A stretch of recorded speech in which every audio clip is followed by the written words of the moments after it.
चल अब मैं जल्दी में नहीं हूँ, बैठ के बात करते हैं। तो ज्योति आई क्लिनिक गई थी?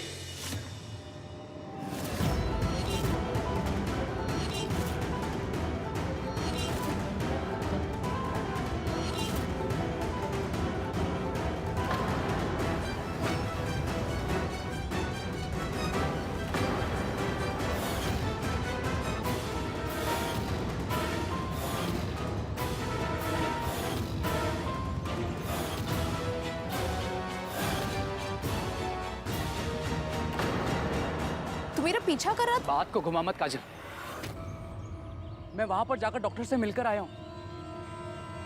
काजल तुझे इतनी बड़ी बीमारी और तूने ये बात हमसे अब तक छुपा के रखी।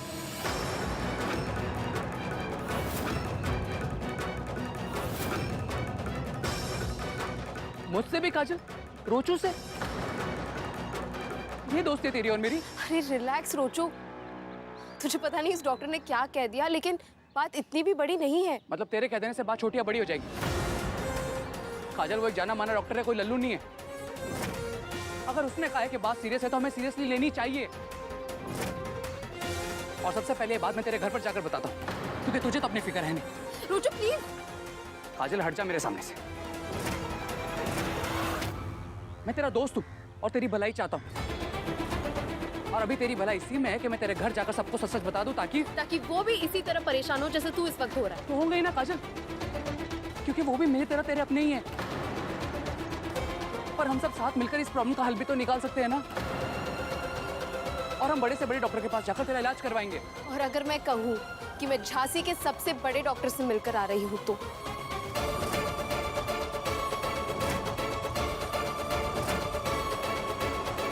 डॉक्टर आनंद शर्मा, उन्होंने मुझे विश्वास दिलाया है कि ये बीमारी सिर्फ ठीक ही नहीं, हमेशा के लिए खत्म भी हो जाएगी। और उन्होंने कहा है मतलब मैं ठीक हो ही जाऊंगी। इतनी बड़ी बीमारी ऐसे कैसे खत्म हो जाएगी डैड?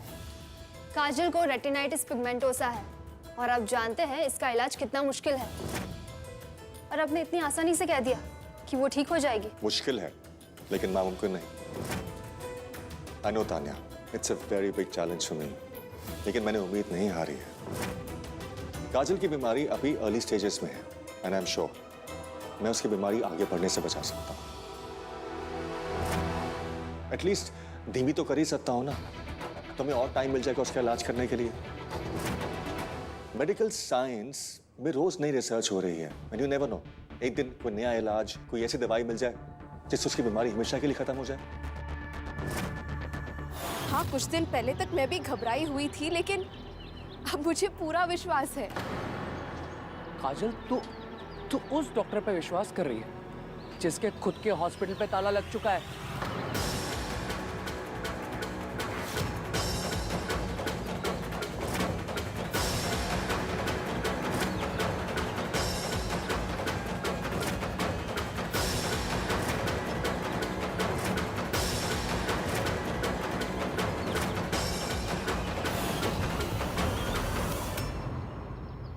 हाँ, क्योंकि मुझे पता है उन्होंने कुछ गलत नहीं किया है।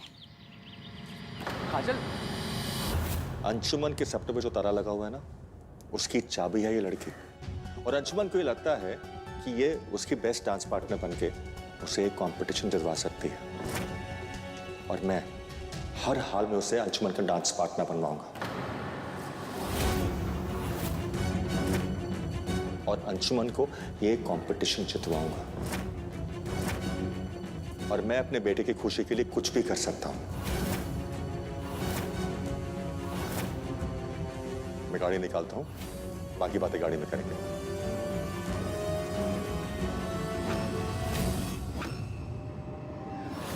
इसका इलाज होगा सिर्फ तब तक जब तक अंशु वो डांस कंपटीशन जीत नहीं जाता।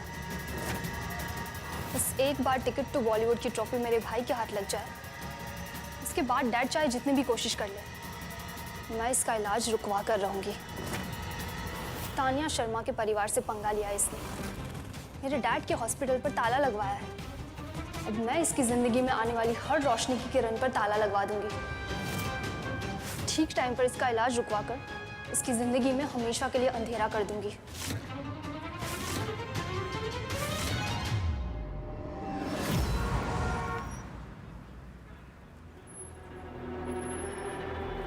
ओए, क्या? पता है मेरी नानू क्या कहती है? क्या? कुछ लोगों को ना सुख में भी दुख ढूंढने की आदत होती है।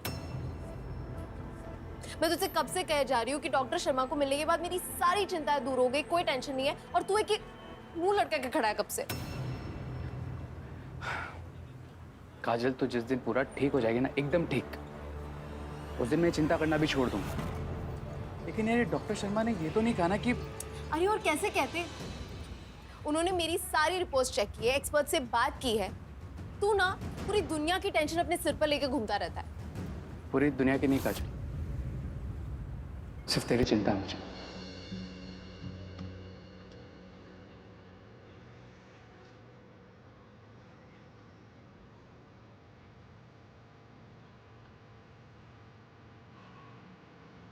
अगर अपने दोस्त को खुश देखना है ना, तो दुश्मन को भगाना पड़ेगा। दुश्मन? कौन दुश्मन? तेरी माथे की ये सिलवटें, यही है तेरी सबसे बड़ी दुश्मन। नीचे झुक, लेवल सेट करने दे। नीचे क्यों? झुकना। अरे किसी क्यों? ऐसे।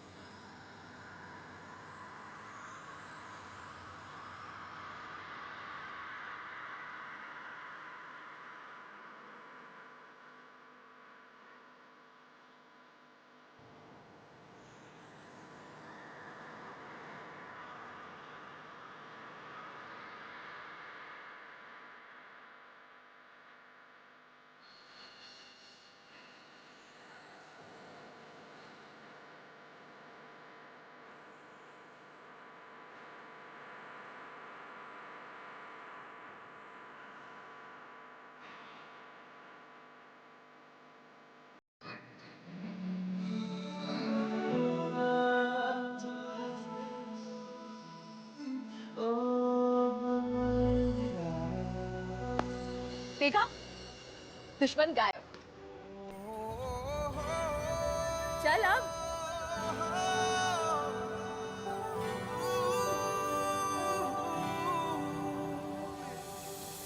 अब बाकी सब बातें छोड़ और मुझे प्रॉमिस कर कि ये बात तो किसी से भी नहीं कहेगा। देख, वैसे भी मैं ठीक होने वाली हूँ और तू है ना मेरे साथ, मेरा ध्यान रखेगा। घर वालों को परेशान करने की क्या जरूरत है?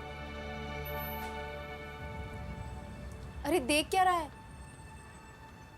तू मेरी इतनी सी भी बात नहीं मान सकता? इतनी सी बात नहीं है काजल। ठीक है, तो कहती है तो मान लेता हूं। इतने सारे सीक्रेट्स तो रखे हमने आज तक एक दूसरे के। ये थोड़ा मुश्किल है, पर मानना पड़ेगा। प्रॉमिस कर मुझे। चल प्लीज।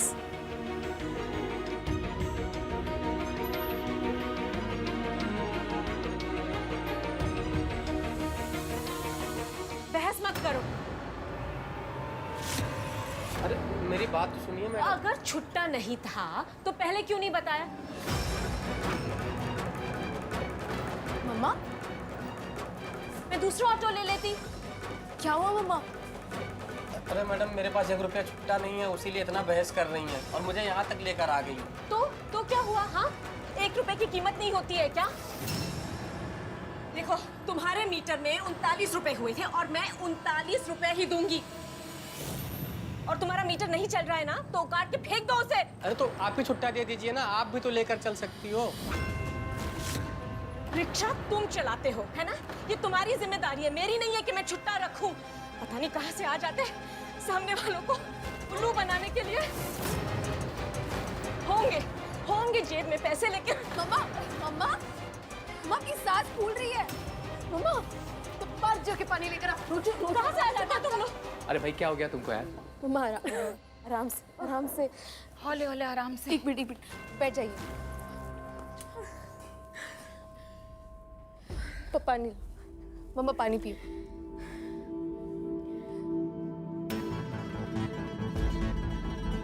पैसे लिए उससे?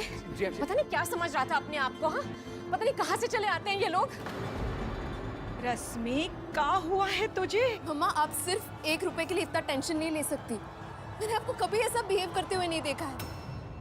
मम्मा, मम्मा अपनी काजल से तो कहिए, क्या बात है? हाँ, जरूर कुछ और प्रॉब्लम है, आप मुझे बता नहीं रही हो। बताओ मुझे, बताओ ना। बैंक वालों ने हमारा अकाउंट फ्रीज कर दिया है।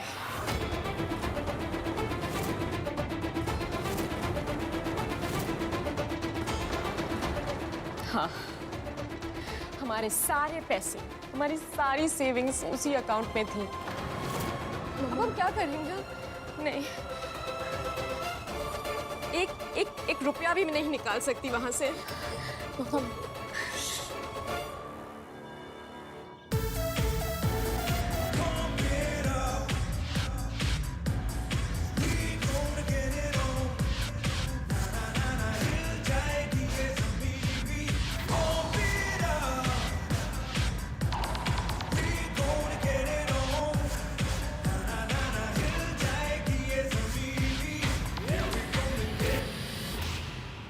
म्यूजिक किसने बंद किया?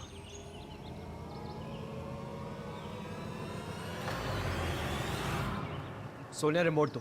अकेले तो शोर होता है, म्यूजिक तो तभी बनता है जब 2 लोग साथ में हो।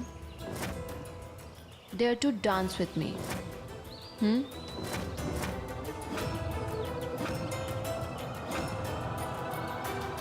ओके।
इसे कहते हैं ना परफेक्ट डांस कपल। कितने अच्छे लग रहे हो तुम दोनों, एंड आई एम श्योर और अगर साथ में परफॉर्म करोगे तो ऑडियंस, जजेस, स्टेज सबको हिलाकर रख दोगे। थैंक्स दी। कैसा लगा मेरा dance Anshuman? Nice. Sonia, you have improved a lot. रोज प्रैक्टिस जो कर रही हूँ। और अगर तुम्हारे साथ हर रोज प्रैक्टिस करेगी तो तुम्हारी तरह परफेक्ट हो जाएगी। This is good, but Sonia में काजल वाली बात नहीं है।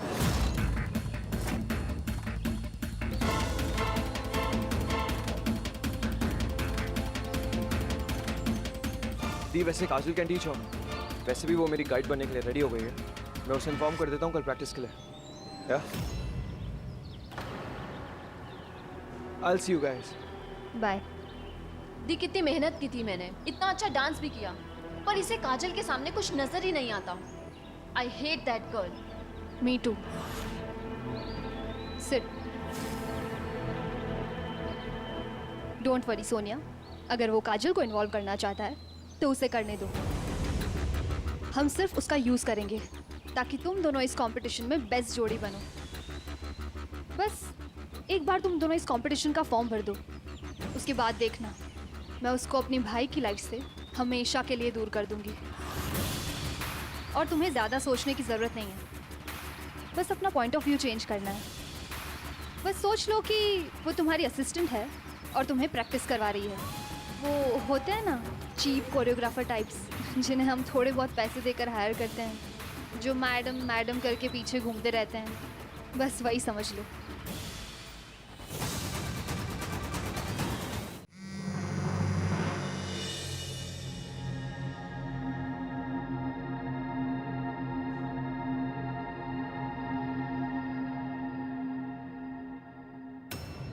यार काजल मेरा फोन क्यों नहीं उठा रही है?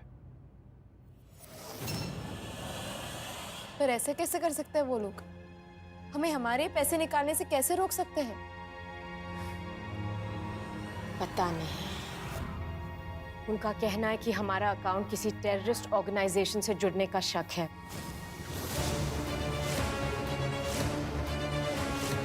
अब जब तक इंक्वायरी खत्म नहीं होती, हमारा अकाउंट फ्रीज है। इस वक्त मेरे पास सिर्फ 1200 रुपए बचे हैं। सारा पैसा मैंने 2 दिन पहले अकाउंट में जमा कर दिया था। अरे कोई कायदा कानून नाम का चीज है कि नहीं दुनिया में? मम्मा आप चिंता मत करो, हम इतने सालों से झांसी में रह रहे हैं। अगर टेररिस्ट एक्टिविटी से जुड़े हुए होते तो क्या टेररिस्ट को पकड़वाते हम? अरे इतनी समझ होती तो अकाउंट बंद करते का? इतना बड़ा ऑर्डर मिला था, वो भी पहली बार। अब सिक्योरिटी डिपॉजिट का 50,000 रुपया नहीं दिया तो ऑर्डर भी चला जाएगा हाथ से।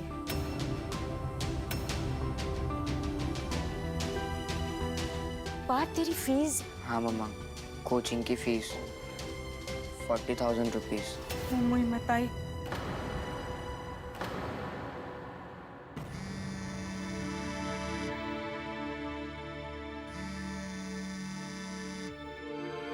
अभी अंशुमन का बच्चा क्यों फोन करके परेशान कर रहा है काजल को? क्या हुआ? फोन काट दिया तुम्हारा? शायद बिजी होगी थी। She will call back. Busy है या नखरे दिखा रही है? फोन उठाने तक का टाइम नहीं है उसके पास। डांस रिहर्सल्स के लिए कैसे टाइम निकालेगी?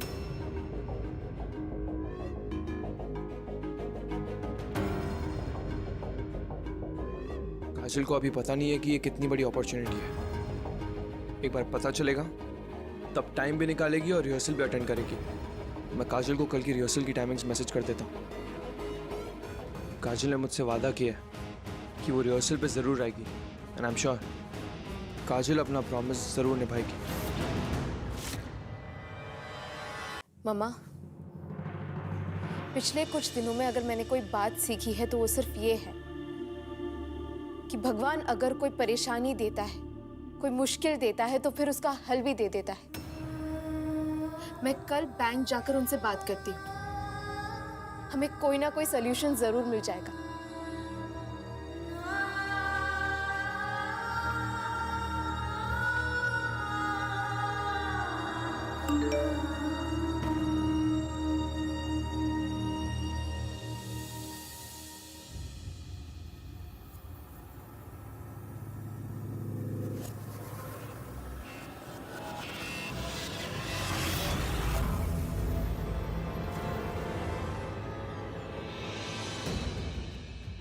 रिहर्सल हॉल में आएगा बाबा जी का ठुल्लू। कल 11 बजे तेरे चेहरे के 12 ना बजे ना बेटा, तो कहना।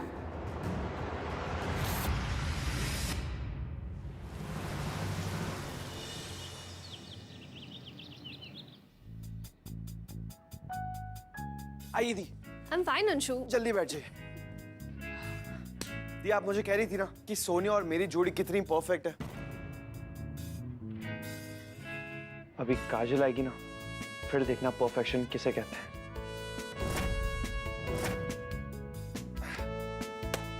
दी you will be so mesmerised. आप जब मेरी और काजल की जोड़ी देखेंगी ना आज, आप है ना अपनी पलकें नहीं झपका पाएंगी।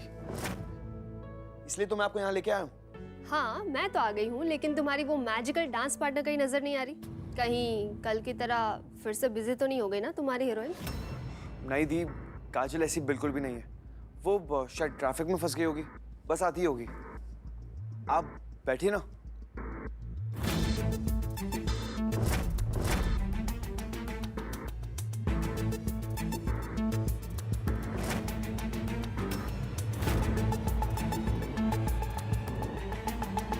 क्या हुआ अंशु? नहीं दी कुछ नहीं, बस आ ही रही होगी।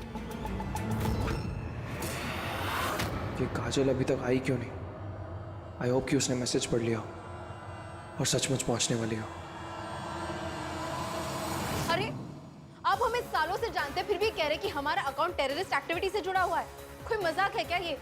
आप शायद जानते नहीं, मैं वही लड़की हूँ जिसकी वजह से टेररिस्ट पकड़ा गया था। पूरे कॉलेज में मुझे शाबाशी भी मिली थी और आपने हमारा ही अकाउंट फ्रीज कर दिया। डोंट वरी मैडम, इस केस को हम जल्द से जल्द सॉल्व करने की कोशिश करेंगे। इंक्वायरी ऑलरेडी शुरू हो गई है, बस कुछ दिन और इंतजार करना पड़ेगा। आपको जरा सा भी अंदाजा है कि हम अपना घर कैसे चलाएंगे? रोज रोज के खर्चे के लिए भी पैसे नहीं है हमारे पास। सारा पैसा सेविंग्स अकाउंट पे है। कैसे मैनेज करेंगे हम? अब बताइए बताइए। देखिए, ये मैजिस्ट्रेट साहब का कार्ड है, इन पे उनका नंबर, एड्रेस सब कुछ है। इनको लेटर लिखिए। अब जो भी है वो ही कर सकते हैं, मैं कुछ नहीं कर सकता।